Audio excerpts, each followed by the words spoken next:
साल 2023 का आखिरी चंद्र ग्रहण 28 अक्टूबर 2023 की दोपहर 2:50 से शुरू हो जाएगा और 29 अक्टूबर 2023 की मध्य रात्रि 2:24 पर समाप्त होगा।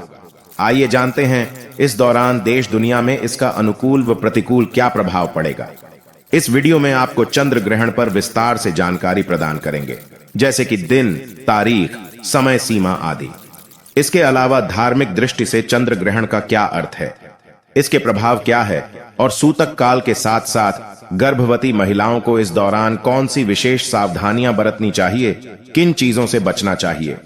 आइए सबसे पहले जान लेते हैं क्या है चंद्र ग्रहण। चंद्र ग्रहण एक प्राकृतिक घटना है। वैदिक ज्योतिष के अनुसार चंद्र ग्रहण तब लगता है जब चंद्रमा पृथ्वी की छाया से होकर गुजरता है। इन परिस्थितियों में चंद्रमा पूर्ण कष्ट का अनुभव करता है। विज्ञान के अनुसार चंद्र ग्रहण एक देखने योग्य प्राकृतिक घटना है। चंद्र ग्रहण को देखने के लिए आंखों पर किसी विशेष सुरक्षा की आवश्यकता नहीं होती है। चंद्र ग्रहण को बिना किसी सहायता के नग्न आंखों से देखा जा सकता है। दूसरी ओर धार्मिक दृष्टि से इस प्राकृतिक घटना को नकारात्मक रूप से देखा जाता है, क्योंकि इस दौरान तेज गति से चलने वाला चंद्रमा छाया ग्रह केतु के अशुभ प्रभाव से पीड़ित हो जाता है। ऐसी स्थिति में जातकों के मन और मस्तिष्क पर प्रभाव पड़ता है और साथ ही कुंडली में चंद्रमा की स्थिति कमजोर हो जाती है और परिणाम स्वरूप जातकों को अपने जीवन में कठिनाइयों का सामना करना पड़ सकता है। कहा जाता है कि चंद्रमा मानव शरीर पर शासन करता है, जिसमें 70% पानी माना जाता है। इसलिए यदि चंद्रमा पर छाया पड़ती है तो परिणाम स्वरूप जातकों को कुछ शारीरिक समस्याओं का सामना करना पड़ सकता है। हम सभी जानते हैं कि चंद्रमा पृथ्वी का एक उपग्रह है और यह पृथ्वी का चक्कर लगाता है, जबकि पृथ्वी सूर्य का चक्कर लगाती है और अपने अक्ष पर भी घूर्णन करती है। एक समय ऐसा जाता है कि जब पृथ्वी, सूर्य और चंद्रमा एक रेखा में आ जाते हैं और इस स्थिति में चंद्रमा और सूर्य के बीच पृथ्वी आ जाती है, तो कुछ विशेष समय अंतराल पर ऐसा घटित होता है कि सूर्य की रोशनी पृथ्वी पर पड़ती है और पृथ्वी की छाया से चंद्रमा पूरी तरह से ढक जाता है और सूर्य का प्रकाश कुछ समय के लिए चंद्रमा पर नहीं पहुंच पाता तथा अंधेरा प्रतीत होने लगता है। इस अवधि को चंद्र ग्रहण कहा जाता है। चंद्र ग्रहण 3 प्रकार के होते हैं: पूर्ण, आंशिक और उपछाया चंद्र ग्रहण। यह चंद्र ग्रहण आंशिक चंद्र ग्रहण होगा। आंशिक चंद्र ग्रहण तब होता है जब पृथ्वी चंद्रमा से अधिक दूरी पर होती है और सूर्य का प्रकाश चंद्रमा पर पहुंचने से पूर्ण रूप से नहीं रुक पाता, बल्कि थोड़ा पृथ्वी की छाया से रुक जाता है और थोड़ा नहीं रुक पाता। तो इस स्थिति को आंशिक चंद्र ग्रहण कहते हैं, क्योंकि इसमें चंद्रमा पर पृथ्वी की छाया कुछ हिस्सों पर पड़ती है और शेष जगह पर सूर्य का प्रकाश नजर आता है। यह ग्रहण इसी कारण ज्यादा लंबी अवधि का भी नहीं होता है। यह चंद्र ग्रहण भारत में दृश्यमान होगा, यानी इस चंद्र ग्रहण को भारत में भी देखा जाएगा। इसलिए भारत में इस चंद्र ग्रहण का धार्मिक प्रभाव भी होगा और इसका सूतक काल भी प्रभावी होगा। अक्टूबर महीने में चंद्र ग्रहण शुक्ल पक्ष में लगेगा। अक्टूबर माह में पड़ने वाला चंद्र ग्रहण आश्विन माह में पड़ेगा, इसलिए प्राकृतिक आपदाएं आ सकती हैं। चीन और ईरान, भारत आदि देशों में चिकित्सा उद्योग से जुड़े लोगों को कठिनाइयों का सामना करना पड़ सकता है।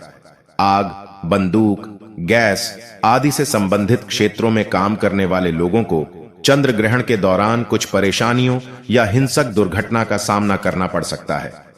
आंध्र प्रदेश, मध्य प्रदेश, उत्तर प्रदेश के कुछ क्षेत्र, पंजाब आदि जैसे राज्यों में हिंसक दुर्घटना होने की प्रबल संभावना है। इस चंद्र ग्रहण के अश्विनी नक्षत्र में स्थित होने के परिणाम स्वरूप इस अवधि में डॉक्टरों और व्यवसाय से जुड़े लोगों को अपने पेशे में मंदी का अनुभव हो सकता है। यह चंद्र ग्रहण शनिवार के दिन पड़ेगा। ऐसे में इस पर शनि का शासन है, इसलिए मंत्रिमंडल के सदस्यों को अपना काम पूरा करने में परेशानी हो सकती है या आशंका है कि उन्हें जनता के विरोध का सामना करना पड़े। देश के कई इलाकों में चोरी की घटनाएं बढ़ सकती हैं। हालांकि इस दौरान उन लोगों को फायदा होगा जो तांबा, चावल, अरंडी, काली मिर्च, सरसों आदि का काम करते हैं। यह ग्रहण खंडग्रास के रूप में लगभग 1 घंटा 16 मिनट तक रहेगा और इसके उपछाया की अवधि 4 घंटे 23 मिनट के आसपास होगी। इस ग्रहण का सूतक काल 28 अक्टूबर की दोपहर 2:50 से शुरू होगा और रात्रि में 2:24 पर समाप्त होगा। यह चंद्र ग्रहण मेष राशि और अश्विनी नक्षत्र में घटित होगा। इसलिए इस राशि और इस नक्षत्र के लोगों पर इसका विशेष प्रभाव देखने को मिल सकता है।